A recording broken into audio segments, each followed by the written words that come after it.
Hi, today I'm going to show you how you can remove the Add to Cart button on your Shopify website. So for example here, once you're on your Shopify admin dashboard, we want to go into the online store and then press on Customize.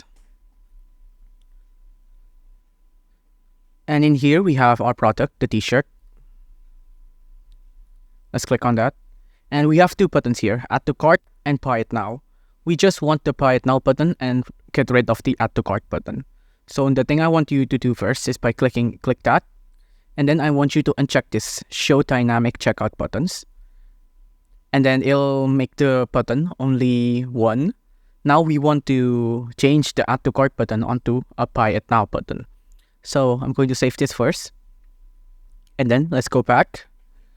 And then press on this three dot here. And then press on Edit Default Theme Content. And then on the search bar, search up Add to Cart. And then just change this. I'm going to change this onto Buy Now. I'm going to save. And now let's check again. Customize. And then t-shirt. And now there's only one button that says Buy Now.